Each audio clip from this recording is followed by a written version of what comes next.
You know, most people look through their wallets or their pocketbooks, and way down at the bottom past credit cards and baby pictures, green stamps, you usually find a little old dog-eared piece of poetry. I was cleaning out my wallet the other day, and I ran across a whole bunch of IOUs, some of them 30 years overdue. Funny thing is that all these IOUs are owed to one person. And I kind of feel like right now might be a pretty good time for an accounting. Mom, you listening? Mom, I owe you for so many things. A lot of services.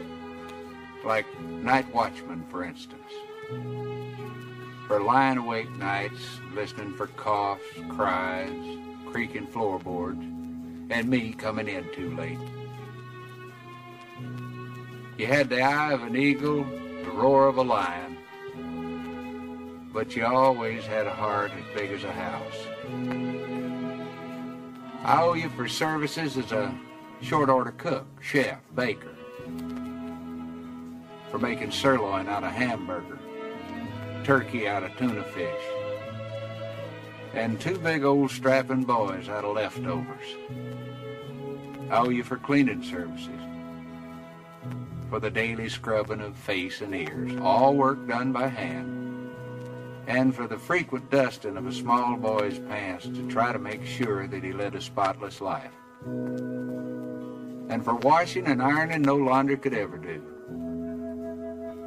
and for drying the tears of childhood, and for ironing out the problems of growing up.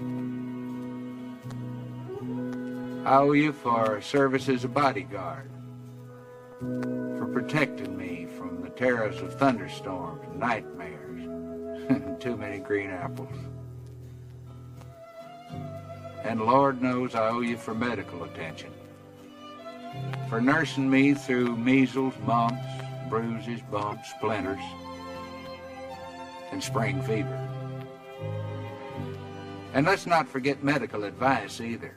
Oh no, important things like don't scratch it or it won't get well.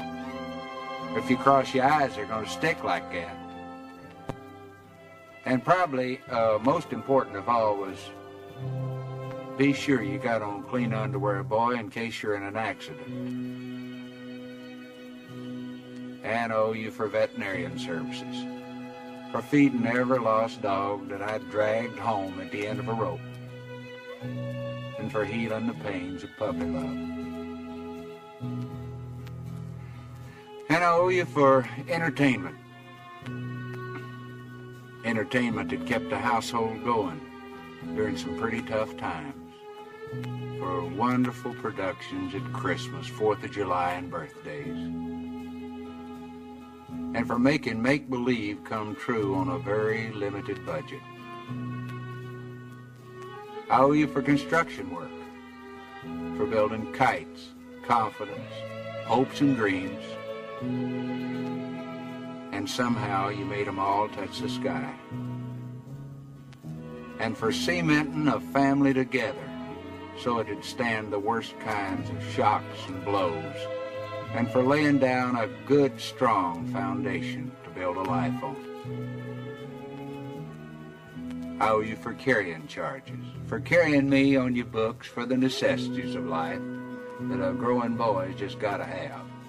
Things like a pair of high-top boots with a little pocket on the side for a jackknife. And one thing, Mom, I will never, ever forget. When there were only 2 pieces of apple pie left and 3 hungry people, I noticed that you were the one who suddenly decided that you really didn't like apple pie in the first place. These are just a very few of the things for which payment is long overdue. The person I owe them to worked very cheap. She managed by simply doing without a whole lot of things that she needed herself. My IOUs add up to much more than I could ever hope to repay. But you know, the nicest thing about it all is that I know that she'll mark the entire bill paid in full for just one kiss and 4 little words. Mom, I love you.